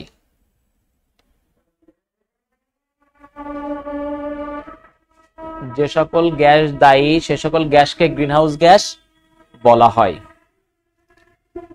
এখন কোন সকল গ্যাস দায়ী সেটা আমরা একটু দেখে নেই, খেয়াল করেন। Number 1 CO2। এটাকে কি বলা হয়? Carbon die oxide. লেখেন CO2 বা carbon die oxide.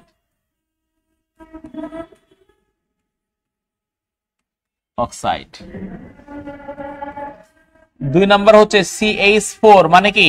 Methane. Number 3 হচ্ছে CFC মানে হচ্ছে ক্লোরোফ্লোরোকার্বন।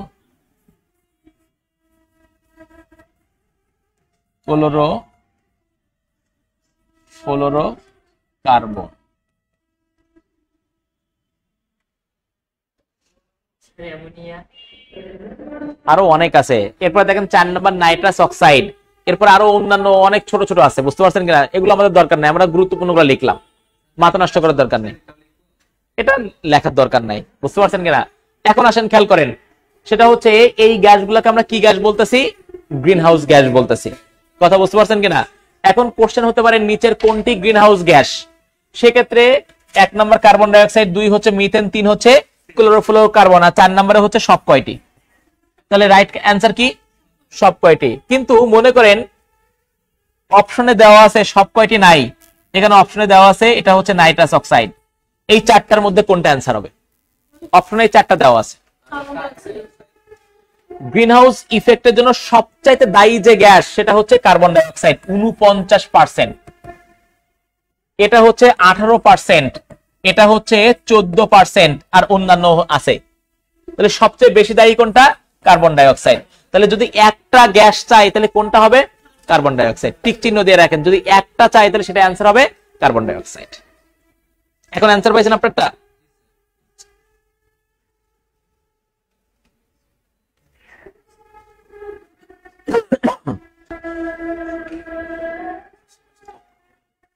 কোনটার পরিমাণ কত এত লাগবে না, তারপর আমি বলে দিছি যে এই কার্বন ডাই অক্সাইড হচ্ছে 49%, এই মিথেন হচ্ছে 18%, আর সিএফসি হচ্ছে কত পার্সেন্ট?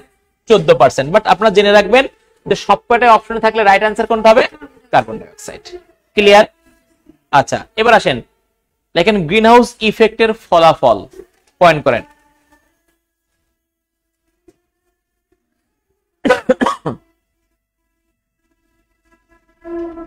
গ্রিন হাউস ইফেক্টের ফলাফল। আচ্ছা, এবার আসেন গ্রিন হাউস ইফেক্টের ফলাফল কি হইতে পারে। আমরা বললাম গ্রিন হাউস ইফেক্টের ফলে দিন দিন তাপমাত্রা কি হচ্ছে? বৃদ্ধি পাচ্ছে। তো তাপমাত্রা বৃদ্ধি পাইলে আমরা দেখলাম মেরু অঞ্চলে যে জমাটবদ্ধ বরফ আছে গলে যাবে। তারপরে শুধু মেরু অঞ্চল না, পর্বতের শীর্ষেও জমাটবদ্ধ বরফ আছে, হিমালয় পর্বত দেখেন না বরফে আচ্ছন্ন, তাহলে সেই বরফগুলা কি হবে? গলে যাবে। সেই বরফ গলে কোথায় পড়বে? পানি সব কি সাগর বা মহাসাগরে চলে আসবে। তাহলে এই বরফ গলে যদি সাগর বা মহাসাগরে পানি চলে আসে, তাহলে মহাসাগরে পানির উচ্চতা কি হবে? বেড়ে যাবে। তাহলে পানির উচ্চতা বেড়ে গেলে আমাদের যে সকল নিম্নভূমি আছে, উপকূলীয় অঞ্চল আছে, সেগুলো কি হবে? প্লাবিত হবে। তাহলে ফলাফল কি বুঝতে পারছেন? তাহলে নাম্বার 1, 1 নাম্বার লেখেন। 1 নাম্বার হচ্ছে মেরু অঞ্চল এবং আচ্ছা, চা এখন লাগবে না, সেটা হচ্ছে আমার নাস্তা এনে রাখতে হবে। 7:30 ক্লাস শেষ করবো, 7:30 খাবো। ওকে, তাহলে আমরা দেখতে পাচ্ছি মেরু অঞ্চল এবং পর্বতের শীর্ষে জমাটবদ্ধ বরফ গলে যাবে। মেরু অঞ্চল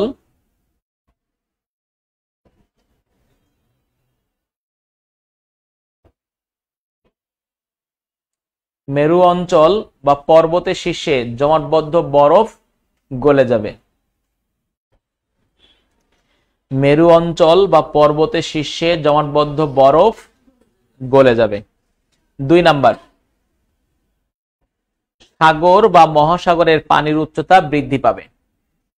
সাগর বা মহাসাগরের পানির উচ্চতা বৃদ্ধি পাবে। N2O কোন গ্যাস? N2O মানে হচ্ছে নাইট্রাস অক্সাইড। ঠিক আছে, সাগর বা মহাসাগরের পানির উচ্চতা বৃদ্ধি পাবে।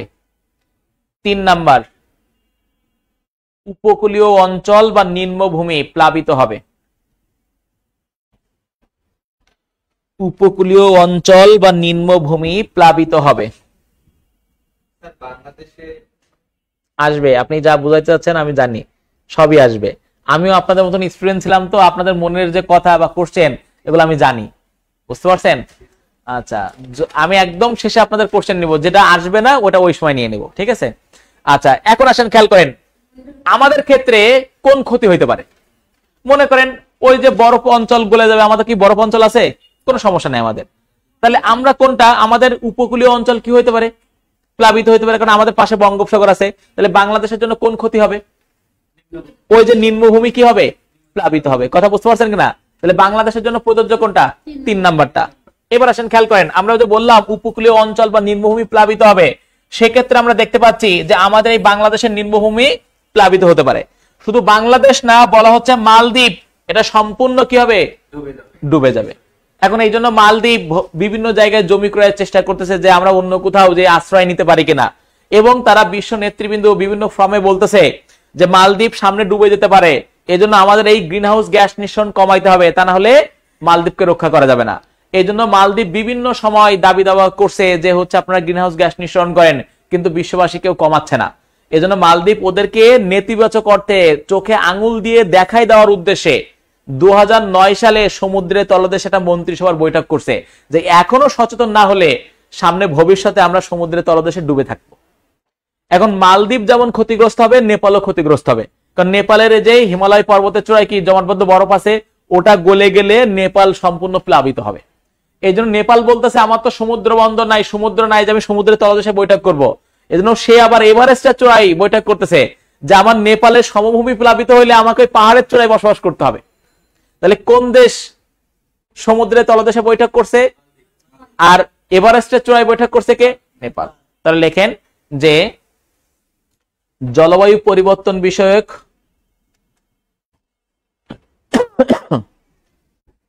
জলবায়ু পরিবর্তন বিষয়ক সচেতনতা তৈরির জন্য জলবায়ু পরিবর্তন বিষয়ক সচেতনতা তৈরির জন্য মালদ্বীপ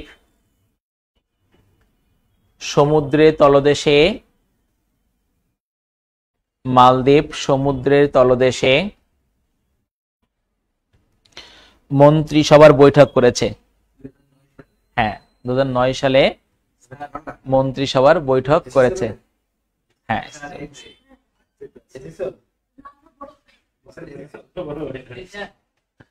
মন্ত্রিসভার বৈঠক করেছে। হ্যাঁ, বুঝতে পারছি। মন্ত্রিসভার বৈঠক করেছে। লেখেন এছাড়া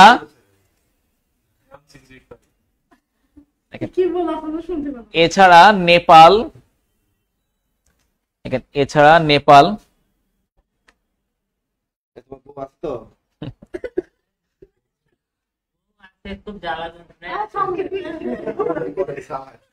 অনেক জ্বালায়, টিপস দিয়ে দেন কিছু, বুঝতে পারছেন কিনা?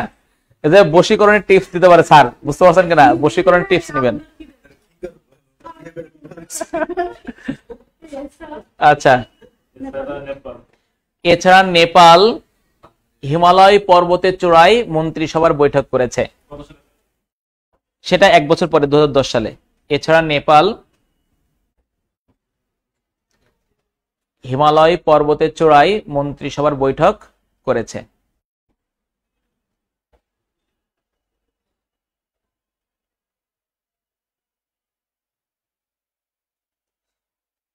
মন্ত্রিসভার বৈঠক করেছে। ওকে, তাহলে আমরা এই পর্যন্ত লিখলাম। এবার আসেন একটা জিনিস বোঝার ট্রাই করেন।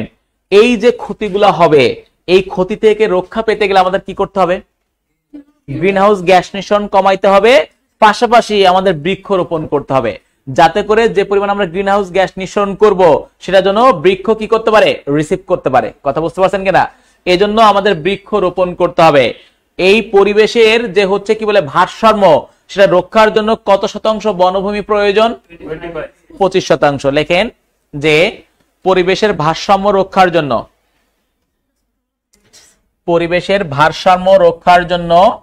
25% বনভূমি প্রয়োজন।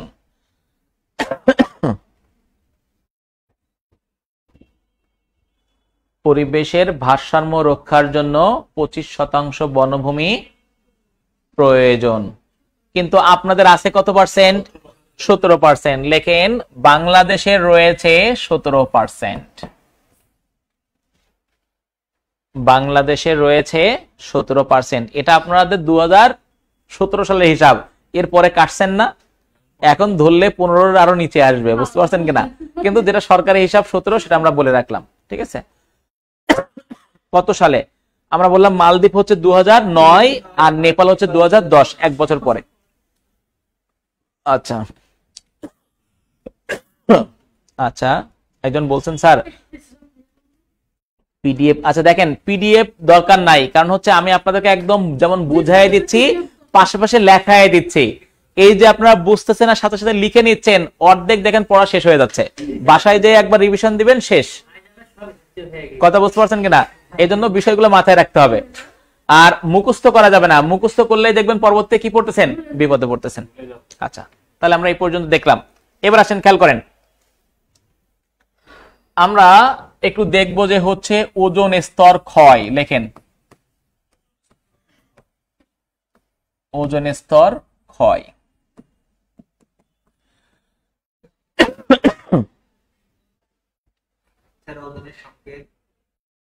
ওজোন গ্যাস কোনটা? O3, 3, সরি O3 নিচে হবে O3, ঠিক আছে। আচ্ছা, এবার আসেন খেয়াল করেন একটা জিনিস, এটা হচ্ছে পৃথিবী পৃষ্ঠ। দেখেন অনেক জিনিস বোঝেন, এই জিনিসগুলা যেমন আপনাদের জিওগ্রাফিতে পড়াচ্ছি না, এগুলা কিন্তু সায়েন্সেও আছে। কথা বুঝতে পারছেন কিনা? এই জন্য বুঝে নেন, তাহলে দেখবেন যে পরবর্তী আর বিপদে পড়তেছেন না। এটা হচ্ছে পৃথিবী পৃষ্ঠ। এই পৃথিবী পৃষ্ঠের সাথে লেফটে আছে বায়ুমণ্ডল। কি লেফটে আছে? তাহলে পৃথিবী পৃষ্ঠের সাথেই আমরা দেখতে পাচ্ছি বায়ুমণ্ডল লেফটে আছে। আর সেই বায়ুমণ্ডলের স্তর হচ্ছে মোট কয়টা? 5টা, বলে 7টা। আগে ছিল 4টা, আর এখন বর্তমানে কয়টা? 5টা। 1 2 3 4 5। কথা বুঝতে পারছেন কিনা? তাহলে লেখেন পৃথিবী পৃষ্ঠের সাথেই বায়ুমণ্ডল লেফটে আছে। লেখেন পৃথিবী পৃষ্ঠের সাথেই বায়ুমণ্ডল লেফটে আছে। পৃষ্ঠের সাথে বায়ুমণ্ডল লেফটে মানে কি? লেগে থাকা আর কি। বুঝতে পারছেন কিনা? বায়ুমণ্ডল লেফটে আছে।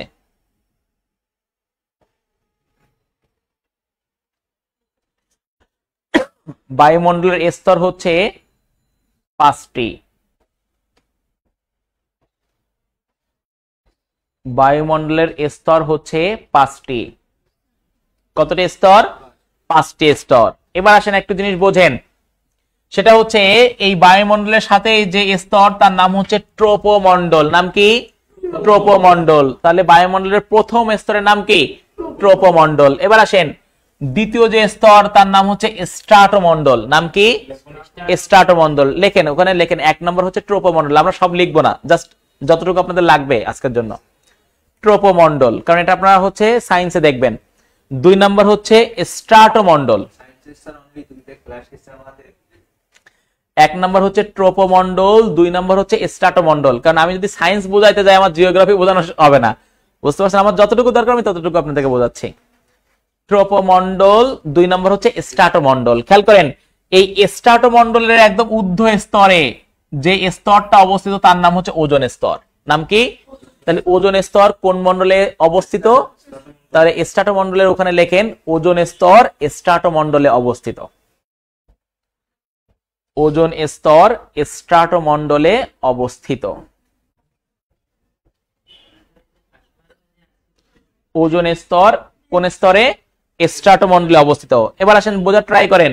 আপনাদেরকে একটা গল্প বলে দেখেন, সেটা হচ্ছে আমি যখন অনার্সে পড়ি ফাইনাল ইয়ার, তখনও পর্যন্ত আমি বিসিএস এর জন্য প্রিপারেশন শুরু করে নাই। আমার রুমমেট ও সেকেন্ড ইয়ার থেকে প্রিপারেশন নিত। তো একদিন, কারণ আমার ডিপার্টমেন্টের রেজাল্ট ভালো, আমি সবসময় টার্গেট ছিল ডিপার্টমেন্ট রিলেটেড। তো আমি রুমে ঢুকতেছি, আমার রুমমেট পড়তেছে যে ওজন স্টার্ট কর, ওজন স্টার্ট কর। যখন দোকানে যে বলেন না আমার 1 কেজি, এই আমারটা আগে স্টার্ট কর, বুঝেন নাই? তো ও পড়তেছে ওজন স্টার্ট কর। তাই বললাম এই এটার মানে কি? তো বলছে ওজন স্তর হচ্ছে স্ট্রাটোমণ্ডলে অবস্থিত। এটা সে কৌশলে মনে রাখতেছে যে ওজন কি কর? স্টার্ট কর। তাহলে ওজন স্তর কোন মণ্ডলে অবস্থিত? স্ট্রাটোমণ্ডলে। আর ভুল হবে তো? আর ভুল হবে না। ওকে, এবার আসেন খেয়াল করেন এই যে সূর্য, এই সূর্য থেকে অনেক ভালো ভালো যেগুলো আমাদের মানব দেহের জন্য উপকার, সে সকল রশ্মিগুলো পৃথিবীতে আসে। বুঝতে পারছেন কিনা? আর যে সকল রশ্মি ক্ষতিকর, এই সকল রশ্মিগুলো পৃথিবীতে আসার ক্ষেত্রে বাধা দেয় ওজোন স্তর। কোন স্তর বাধা দেয়? তাহলে সূর্যের ক্ষতিকর রশ্মিগুলো পৃথিবীতে প্রবেশের ক্ষেত্রে বাধা দেয় কোন স্তর? ওজোন স্তর। লেখেন সূর্যের ক্ষতিকর রশ্মিগুলো, সূর্যের ক্ষতিকর রশ্মিগুলো সূর্যের ক্ষতিকর রশ্মিগুলো পৃথিবীতে প্রবেশের ক্ষেত্রে বাধা দেয় ওজোন স্তর। সূর্যের ক্ষতিকর রশ্মিগুলো পৃথিবীতে প্রবেশের ক্ষেত্রে বাধা দেয় ওজোন স্তর।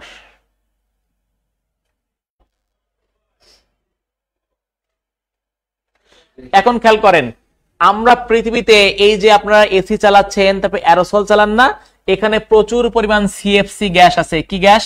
সিএফসি গ্যাস নিঃসরণ করতেছি। এই পৃথিবীতে যে প্রচুর পরিমাণ সিএফসি গ্যাস মানে ক্লোরোফ্লোরো কার্বন নিঃসরণ করতেছি, এর ফলে ওজোন স্তর কি হয়ে যাচ্ছে? ক্ষয় হয়ে যাচ্ছে, ছিদ্র হয়ে যাচ্ছে। তাহলে ওজোন স্তর ক্ষয় বা ছিদ্র হয়ে গেলে সেই ছিদ্র দিয়ে এই ক্ষতিকর রশ্মিগুলো কোথায় প্রবেশ করবে? পৃথিবীতে। আর এগুলো প্রবেশ করলে আপনাদের শরীরে স্কিন ক্যান্সার সহ বিভিন্ন ধরনের ক্যান্সার তৈরি হতে পারে। তাহলে ওজোন স্তর ক্ষয়ের জন্য দায়ী গ্যাস কোনটা? সিএফসি মানে হচ্ছে ক্লোরোফ্লোরো কার্বন। তাহলে লেখেন ওজোন স্তর ক্ষয়ের জন্য দায়ী গ্যাস হচ্ছে সিএফসি বা ক্লোরোফ্লোরো কার্বন।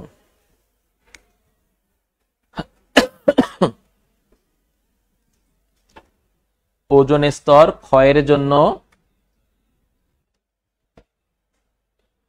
দায়ী গ্যাস হচ্ছে সিএফসি বা ক্লোরোফ্লোরো কার্বন। নিব, সব কোশ্চেন নিব। সিএফসি বা ক্লোরোফ্লোরো কার্বন। তাহলে কি বিষয়টা বুঝতে পারছেন? তাহলে এখন আসেন খেয়াল করেন, ওজোন স্তর ক্ষয়ের জন্য দায়ী গ্যাস কোনটা? সিএফসি। আর যদি বলে গ্রিন হাউস ইফেক্টের জন্য দায়ী গ্যাস কোনটা? Carbon die oxide. মনে থাকবে কিনা? CO2। দেখেন ওজোন লিখতে 3টা অক্ষর, সিএফসি লিখতেও 3টা, আর গ্রিন লিখতে 2টা, এখানে হচ্ছে সিও। কথা বুঝতে পারছেন কিনা? মনে থাকবে কিনা? এভাবে বিভিন্ন কৌশলে মাথায় রাখতে হবে। কথা বুঝতে পারছেন? হ্যাঁ, এবার আপনার কোশ্চেন বলেন।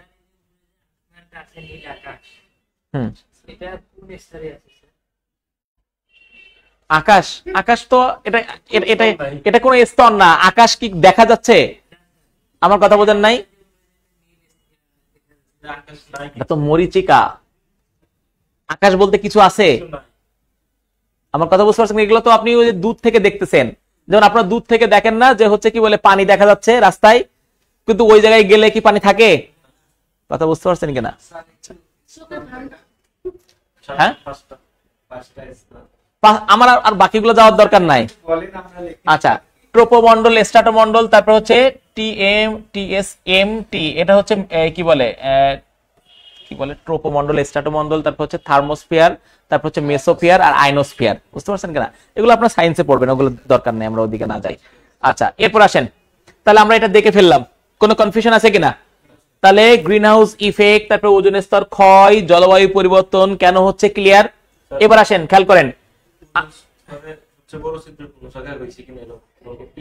হ্যাঁ, টোটালটাই তো ওজোন স্তর, ওখানে তো আইডেন্টিফাই করা নাই যে এই স্তরের নাম এটা এরকম, টোটালটাই বলছে যে ওজোন স্তর। যেমন চীনে বেশি সমস্যা হয়, তাদের এখানে বেশি ক্ষতিগ্রস্ত হয়েছে কিনা? না না, এরকম কোনো বিষয় না। চীন ক্ষতিগ্রস্ত হওয়ার পেছনে কারণ হচ্ছে চীন সবচেয়ে বেশি কার্বন নিঃসরণ করে বা গ্রিন হাউস গ্যাস নিঃসরণ করে। কথা বুঝতে পারছেন? আচ্ছা, এবার আসেন খেয়াল করেন, এই যে পৃথিবী, এই যে জলবায়ু পরিবর্তন হচ্ছে বা গ্রিন হাউস ইফেক্ট হচ্ছে, এর ফলে পৃথিবীর কোন অঞ্চল সবচেয়ে বেশি ক্ষতিগ্রস্ত হবে? উত্তর অঞ্চল, দক্ষিণ অঞ্চল, পশ্চিম অঞ্চল, পূর্ব অঞ্চল, কোন অঞ্চল সবচেয়ে বেশি ক্ষতিগ্রস্ত হবে বলেন দেখি? বুঝতে পারেন কিনা? এটা বুঝতে পারলে বুঝবো যে না আপনারা আসলে। আমার অপশন কোনটা? আমরা বললাম ওজোন স্তর অবক্ষয় বলেন, জলবায়ু পরিবর্তন বলেন, না গ্রিন হাউস ইফেক্ট বলেন, এর ফলে পৃথিবীর কোন অঞ্চল সবচেয়ে বেশি ক্ষতিগ্রস্ত হবে? পৃথিবীর উত্তর অঞ্চল, দক্ষিণ অঞ্চল, পশ্চিম অঞ্চল, পূর্ব অঞ্চল। কোন অঞ্চল? দক্ষিণ অঞ্চল। কেন দক্ষিণ অঞ্চল? হ্যাঁ, যদি দেশটি ডুবে যায়, লোকগুলি মারা যাবে। কেন কেন দক্ষিণ অঞ্চল?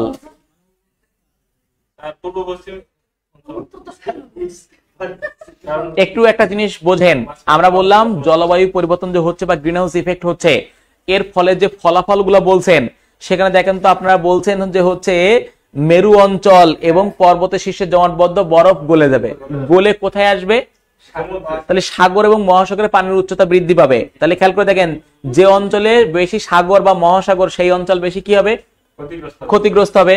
আর আমরা জানি যে সবচেয়ে বেশি পানি মানে সাগর বা মহাসাগর অঞ্চল হচ্ছে দক্ষিণ অঞ্চল। তাহলে কোন অঞ্চল সবচেয়ে বেশি ক্ষতিগ্রস্ত হবে? পৃথিবীর দক্ষিণ অঞ্চল। তাহলে লেখেন, গ্রিন হাউস ইফেক্টের ফলে সবচেয়ে বেশি ক্ষতিগ্রস্ত হবে হচ্ছে দক্ষিণ অঞ্চল, তার মানে যে অঞ্চলে পানির পরিমাণ বেশি,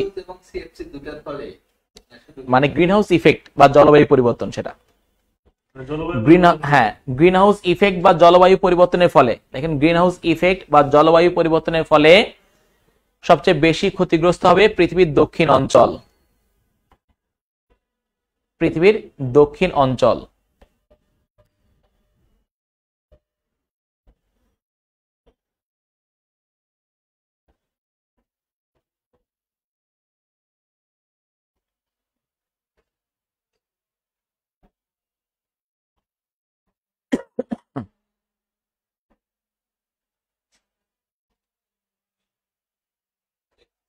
আচ্ছা, এবার আসেন খেয়াল করেন, তাহলে আমরা হচ্ছে এই পর্যন্ত পড়লাম। এবার আসেন খেয়াল করেন, পৃথিবীতে একটা সংস্থা তৈরি করা হয়েছে, যে সংস্থার নাম হচ্ছে E8। বোঝেন নাম কি? E8। এই E8 হচ্ছে তাদের জোট, যারা হচ্ছে পৃথিবীতে সবচেয়ে বেশি পরিবেশ দূষণ করে।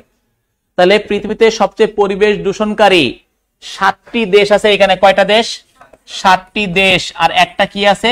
সংস্থা আছে। তাদের জোটের নাম হচ্ছে কি? E8। তাহলে লেখেন পৃথিবীতে সর্বাধিক পরিবেশ দূষণকারী,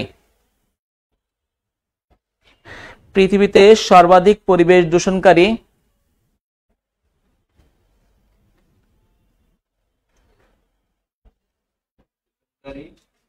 পৃথিবীতে সর্বাধিক পরিবেশ দূষণকারী 7টি দেশ এবং একটি সংস্থার জোট E8। 7টি দেশ এবং একটি সংস্থার জোট হচ্ছে E8। এটার নামই হচ্ছে E8। এটা দিয়ে হচ্ছে এনভায়রনমেন্টকে বোঝাচ্ছে। বুঝতে পারছেন কিনা? আচ্ছা, তাহলে এখন আসেন একটা সংস্থা, সেই একটা সংস্থা বলতে ইউরোপিয়ান ইউনিয়ন। কোনটা? European union. এবার আসেন 7টা দেশ বলতে কোন 7টা দেশকে বোঝানো হচ্ছে যারা সবচেয়ে বেশি পরিবেশ দূষণ করে, সেটা আমরা দেখব। আমরা একটা সংস্থা পড়ছিলাম যার নাম হচ্ছে ব্রিক্স। নাম শুনছেন? Brazil, Russia, India, China, South Africa. আর এরপরে সবচেয়ে বেশি করে হচ্ছে USA আর হচ্ছে জাপান। তাহলে আমরা এই 7টা দেশের নাম লিখি, Brazil, Russia, India, China, South Africa. লেখেন।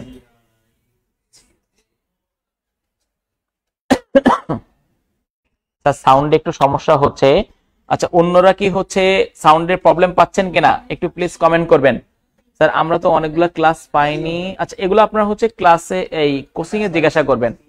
এগুলো তো আমরা জানি না, এগুলো কোচিং এ জিজ্ঞাসা করবেন। আর হচ্ছে প্রতিটা ক্লাস সার্কেল ওয়াইজ পাবেন। আজকে পান নাই, কালকে পাবেন, সমস্যা নাই। আচ্ছা, Brazil, Russia, India, China, South Africa, মার্কিন যুক্তরাষ্ট্র আর হচ্ছে জাপান। আর একটা সংস্থা কোনটা? European union.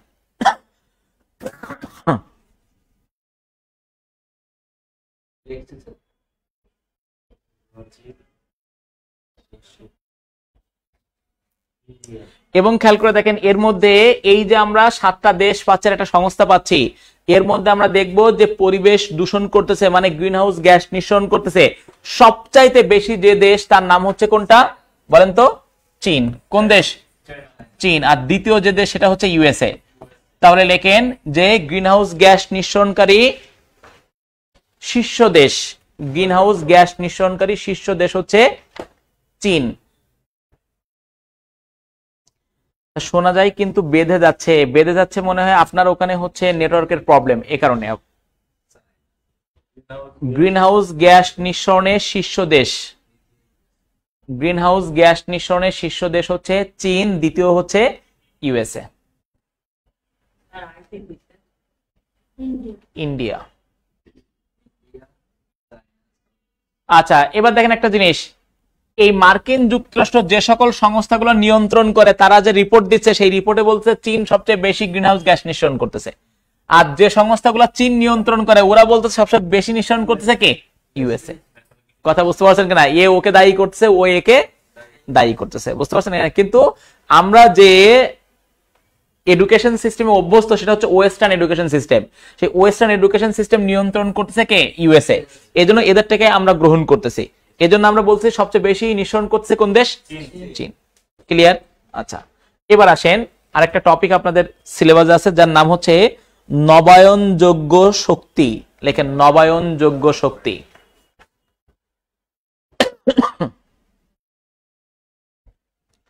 নবায়নযোগ্য শক্তি।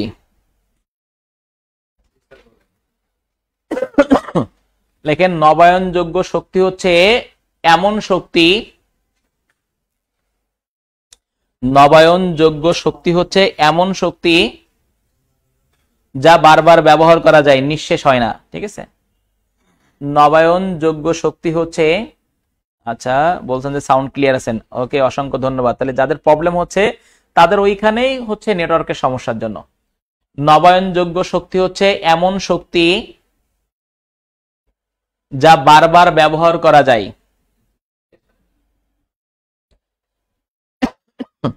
যা বারবার ব্যবহার করা যায়।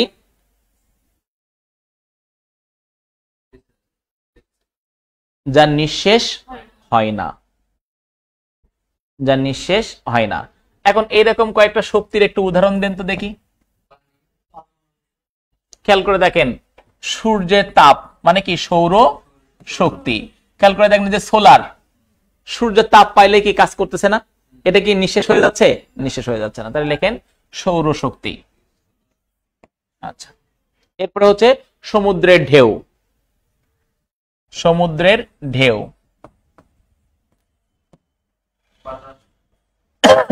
তারপরে হচ্ছে বাতাস। হ্যাঁ, পরমাণু শক্তি। যদিও পরমাণু শক্তি একটা পর্যায়ে শেষ হয়ে যায়, কিন্তু এটাকেও নবায়নযোগ্য ধরা হয়। বুঝতে পারছেন কিনা? এরপর হচ্ছে পারমাণবিক শক্তি। অনেক আছে, বাট মূলত হচ্ছে এইগুলো আর কি। বুঝতে পারছেন কিনা? পারমাণবিক শক্তি। যেমন আপনারা দেখেন সমুদ্রের ঢেউ বা এটা দিয়ে আপনারা হচ্ছে কি বলে জলবিদ্যুৎ তৈরি করেন না? বুঝতে পারছেন কিনা? এই জন্য মূলত এই তিনটা হচ্ছে আমাদের জন্য গুরুত্বপূর্ণ। বুঝতে পারছেন? কারণ আপনাদের হচ্ছে প্রাইমারি বা নিবন্ধনে এর থেকে বেশি ডিপ আসবে না। হ্যাঁ বলেন। পরমাণু বিজ্ঞানী হওয়া? আচ্ছা, পরমাণু বিজ্ঞানী হইতে গেলে তো আপনাকে অনেক পরিশ্রম করতে হবে। বুঝতে পারছেন কিনা? অনেক ডিপলি কাজ করতে হবে। বুঝতে পারছেন? আচ্ছা, ঠিক আছে। আচ্ছা, ওকে ওকে। আচ্ছা, এরপরে হচ্ছে বায়ু শক্তি। লেখেন বায়ু শক্তি। আরো একটা হচ্ছে যে একজন লিখছেন যে বায়ু শক্তি। হ্যাঁ, ঠিক আছে, বায়ু শক্তি। কয়লা, কয়লা বলা যাবে না। কয়লা শেষ হয়ে যায়, কয়লাকে বলা যাবে না। ঠিক আছে, সূর্য বলছেন। হ্যাঁ, এটা তো আমরা লিখছি। সূর্য, পানি, বায়ু, তারপরে পারমাণবিক, এগুলো আমরা বলতে পারি। বায়োগ্যাস, হ্যাঁ, এটাও বলা যেতে পারে। ঠিক আছে। আচ্ছা, তাহলে আমরা আজকের যে ক্লাস, সেই ক্লাসে আমরা প্রথমে মানচিত্র দেখলাম এবং মানচিত্রে অনেক গুরুত্বপূর্ণ বিষয় আপনাদেরকে বোঝাই দিলাম। তারপরে জলবায়ু পরিবর্তন কেন হচ্ছে, গ্রিন হাউস ইফেক্ট কেন হচ্ছে, সেগুলোর ফলে কি হইতে পারে, আবার সেগুলো থেকে রক্ষা পাইতে গেলে আমাদের কি করতে হবে, এবং আমরা হচ্ছে এই যে সর্বশেষ নবায়নযোগ্য, তারপরে হচ্ছে পরিবেশগত সংস্থা, সেটা আপনাদেরকে দেখাই দিলাম। এখন আজকের এই টোটাল ক্লাসের উপরে কারো কোনো কনফিউশন বা কোনো কোশ্চেন থাকলে বলতে পারেন। একজন বলছেন স্যার আলিপুর কোথায় বাসা? আচ্ছা, আলিপুর চেকপোস্টে বাসা। ঠিক আছে। আচ্ছা, 19টি।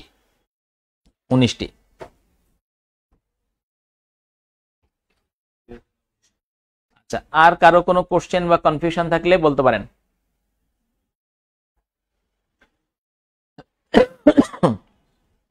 আর 1 ডিগ্রি তাপমাত্রা বাড়লে কত মিটার পানি বাড়ে? এটা হচ্ছে 10 মিটার। আচ্ছা আচ্ছা, এবার আসেন, আর কারো কোনো কোশ্চেন বা কনফিউশন আছে?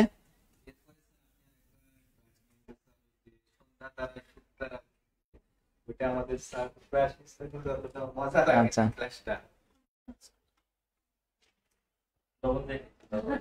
আচ্ছা, আর কারো কোনো কোশ্চেন বা কনফিউশন অনলাইনে, কারো কোনো কোশ্চেন বা কনফিউশন থাকলে আপনারা বলতে পারেন। আপনাদের আর কোনো কোশ্চেন আছে কিনা? মানে আন্তর্জাতিক সংস্থাতে আছে, যেমন WMO, আইপিসিসি, WMO, UNEP, তারপরে গ্রিন পিস, এগুলা হচ্ছে আপনাদের বিসিএস এর ক্লাসে আসবে। কথা বুঝতে পারছেন কিনা? কারণ এত ডিপ কোশ্চেন আপনাদের এই প্রাইমারি বা নিবন্ধনের ব্যাচে আসবে না। কথা বুঝতে পারছেন? না, আরো পরে। হ্যাঁ, আচ্ছা, কথা বুঝতে পারছেন কিনা? এই জন্য হচ্ছে ওগুলো আমরা যখন বিসিএস এর যে ক্লাস হবে ওখানে আরো অনেক ডিপ আসবে। বুঝতে পারছেন? হ্যাঁ, এটা। আচ্ছা, এবং নিজেদের লক্ষ্য বড় করতে হবে। লক্ষ্য বড় না করলে হবে না। বুঝতে পারছেন? আচ্ছা, ধন্যবাদ স্যার, সুন্দর একটি ক্লাস করার জন্য। আপনাদেরকে অসংখ্য ধন্যবাদ সাথে থাকার জন্য। তো ঠিক আছে, সবাই ভালো থাকেন, আজকে পর্যন্ত সুস্থ থাকেন, আবার দেখা হবে। আল্লাহ হাফেজ।